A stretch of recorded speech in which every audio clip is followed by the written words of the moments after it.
everybody. I am super excited to talk about something that I do very often for backpacking, and that is dehydrating my own meals. I am vegan and gluten-free, but I'm also just really picky about what I want to eat on the trail, what I have a taste for, and some of the bagged meals that I've tried are okay, but I always end up feeling like, I could have made that better. So I'm gonna show you what I'm gonna make today, but also give you some tips on what not to do, which I have totally done. So today we're gonna make 3 different things. Now, I don't wanna be in the kitchen all day. I don't really like cooking, but I like eating. So I'm gonna be a lazy dehydrator, and I'm just gonna find things that I know are vegan and gluten-free, that taste good, that I can quickly throw in the dehydrator and not really worry about it. So one that I'm gonna do is Amy Organics soups. This is the lentil soup, and I love it. I've done this before on a backpacking trip. I'm also gonna do the Daiya vegan mac and cheese, which is quite good. And then I also dug out a soup that I had made a while back that was in my freezer. It's a sweet potato, tomato, kale, butternut squash soup. And so I had already done all of that. And so just keeping it simple and not making yourself crazy by trying to create all these different recipes. I've already cooked the rice. I'm not gonna show you how to cook rice because any dummy can cook rice. Oh God. Oh God. It's stuck.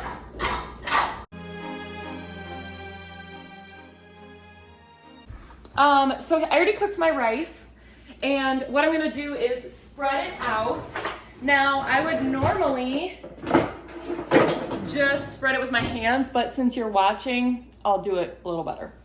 Okay, so it's a little stuck because I just cooked it, but you want it to be pretty thin layer so that it's not stacked on top of each other because the moisture will kind of stay in there. All right, this one's done. Look how pretty. Next, let's do the Daiya Mac and Cheese. I already boiled the noodles, so now I'm just going to take these noodles.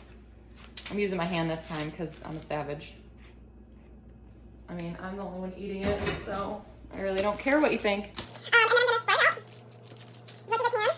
If you find that it's like too much, you can spread it out onto 2. There are my noodles. Let's put those in the dehydrator. So you might be wondering why I didn't put the cheese sauce with the noodles to make the mac and cheese. So I actually went backpacking in November and I did that. I put the cheese on the noodles and then I dehydrated it all together.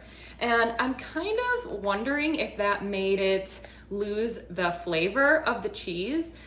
It didn't really thicken up like I thought it should. So this time I'm gonna try just dehydrating the cheese alone. And then when it's all dehydrated and dried up, I'm going to pulse it in the blender.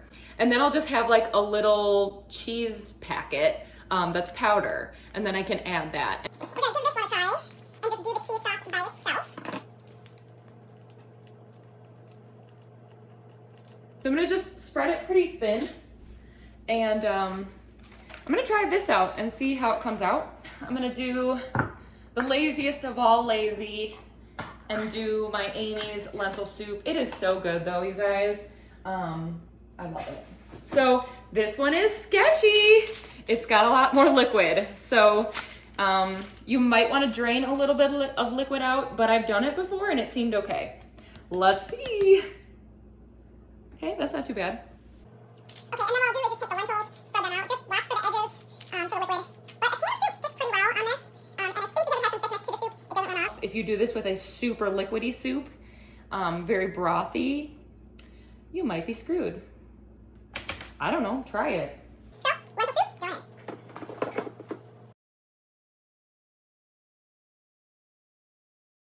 Sometimes when I know that I'll want to just add some more nutrients to my diet while I'm on the trail, I'll just dig out some vegetables from my fridge or fruits and throw them out on the dehydrator. If you would eat the vegetable raw, then you're okay to not cook it and just dehydrate it.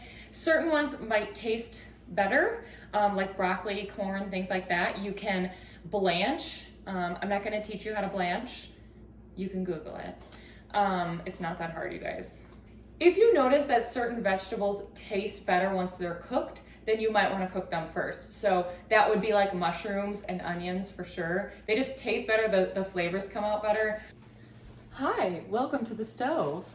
I even put garlic in here, you guys. I never do that. So lazy. So make sure you don't put too much oil in.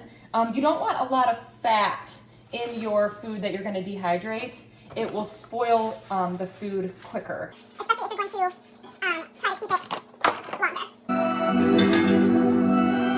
24 seconds, yeah, you better not stop.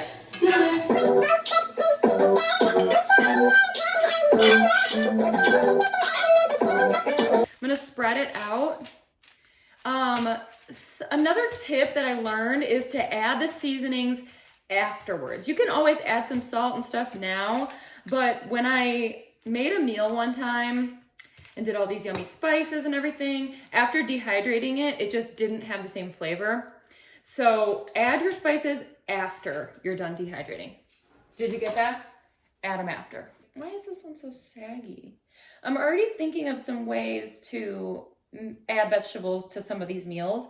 So I think what I'm gonna do next, after this is all done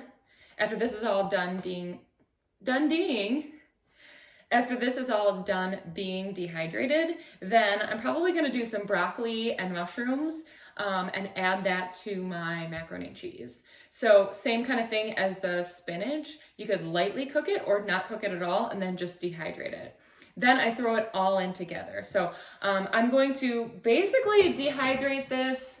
Vegetables and beans and things like that can be dehydrated at a lower temp, probably around 125 and 130 for 5-6 hours, maybe longer. Usually I just turn it on and let it go through the night. So I don't overly worry about this. Once again, lazy dehydrating.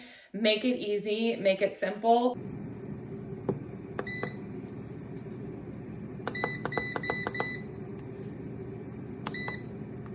All right, guys, so my dehydrator has been going pretty much all day. It really depends on what kind of dehydrator you have, but I noticed that I generally have to turn the temperature up quite a bit. And for most people, they say like vegetables dehydrate in 5 to 6 hours. For me, in this dehydrator, it seems to be much longer. So let's take a peek at where things are. I think it's been about 7 hours. You can see with the rice, it'll be really crunchy. You'll be able to hear it or break it apart. So that is done.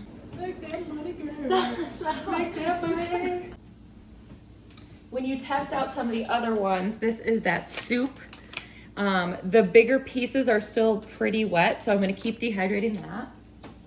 Same with a few other of the other soup and even the cheese sauce. You can see the edges are starting to get crunchy, which is good, but the inside is still pretty moist. So we're gonna keep going with that guy. I don't love using the word moist, but. And then it looks like the noodles are good. They're pretty good. They're breaking off and they don't seem to be wet. If you notice any wetness, then you wanna put it back. Okay, so this is about 1 cup of cooked rice that has been dehydrated.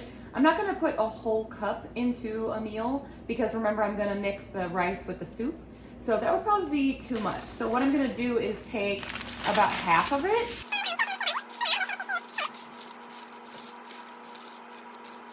That's about half. And then when the soup is done, I'll put this with it in a Ziploc bag. And then what I'll do with the noodles, I'm gonna make a whole meal out of this because it's just noodles and probably some vegetables. So this is my mac and cheese noodles. Remember, my cheese is still dehydrating. What I'm gonna do with that is when it's nice and crispy, I'll throw it into a blender, pulse it, and then I'll add it to the bag. And then like I told you before, the spices really dwindle once you dehydrate something. So I'm going to add some Salt and some pepper. You can add whatever spices you want, but definitely do it after you dehydrate it. I'm also going to add some nutritional yeast, which is, it gives it a bit of more of a cheesy flavor, just in case I lose a little bit of it from dehydrating it. So I'm going to just sprinkle some in there. and I will add the cheese powder to it. So you can, if you're gonna eat it pretty quickly within the next few weeks, you can keep it in a Ziploc bag and just take your meals like that. Freezer Ziploc bags, you can actually pour boiling water straight into them and eat right from them. That is usually what I do on the trail. Another option for that pasta, if you didn't want to do the cheese sauce, is I have some dehydrated vegetables that I did a while ago, zucchini and I think it was tomatoes. And then you can buy these olive oil packets. So if you want a small packet of olive oil, then you could do olive oil, vegetables, and add your spices and do something like that on the trail too. If you're gonna make a bunch of meals and you're not gonna go yet, or you wanna make some actually way in advance, you can use a vacuum sealer and that will suck all the moisture out. Or you can purchase Mylar bags, which I'll link below, and you put an oxygen absorber inside and that will keep it from going bad. So there's a lot of options you can do. I tend to make my meals within a week or so of going, because then I'll know what I like. So here you go, almost finished bag. All it needs is the powder, and this would be a perfect dinner for a long day on the trail.